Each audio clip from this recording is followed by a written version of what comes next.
Good morning, everybody, and happy Monday. I thought we'd kick the week off by inking up a couple of pens.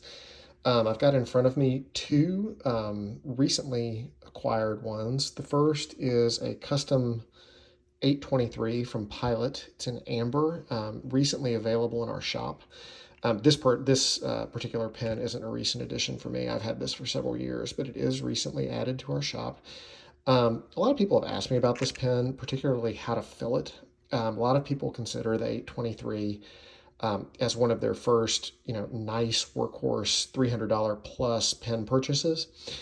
And, it can be a little intimidating. You've got a vacuum filler. It's not your typical cartridge converter filler.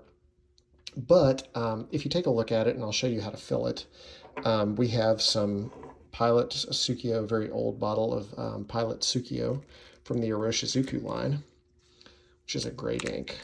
And I'll demonstrate how to fill the custom 823. So you start out by removing the cap, unscrewing the blind cap, and extending the piston rod.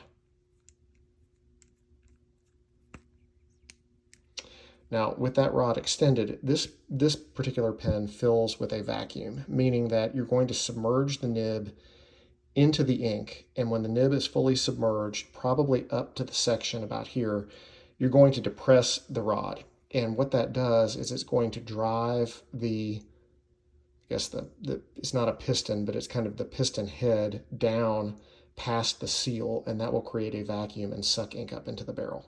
It's cool to watch and pretty fulfilling to actually do.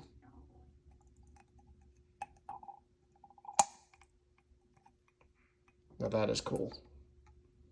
Honestly, that's probably one of the coolest things about this fountain pen, and I would argue fountain pens in general. One thing to note, if you're going to consider a vacuum filler fountain pen, particularly this one has a pretty large nib, so you're going to want to consider whether your ink bottle is deep enough to fill it. Now, the Iroshizuku inks, which we do also sell, full disclosure, have a depression in the bottom to hold the nib. So you will get enough depth in the bottle to submerge the nib and to fill the 823, even in a bottle like this that's a couple of years old and is about halfway full. And with that, your 823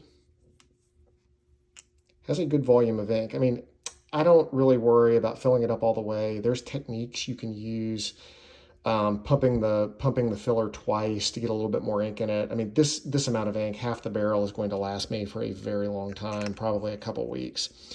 The next pen I want to fill, which is another recent acquisition of mine from the Arkansas Pen Show, is this hammered gold fill Parker 51, which is a vintage pen. And it's got another cool filling system, which is a squeeze filler.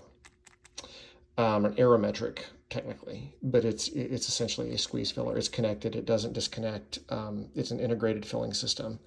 But to fill this one, and I'm going to use Urban Cacao de Brazil, nice safe ink for most pens, including vintage pens. You're going to just submerge the nib in ink.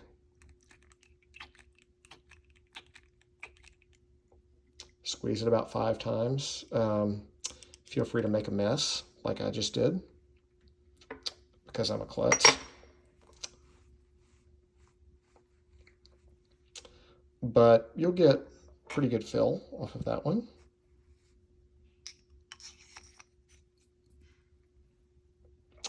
And your Parker 51 is filled and ready to go. And with that, I will clean up the mess I made. And I've got 2 new pens filled and ready to go for the week. Thanks, everybody.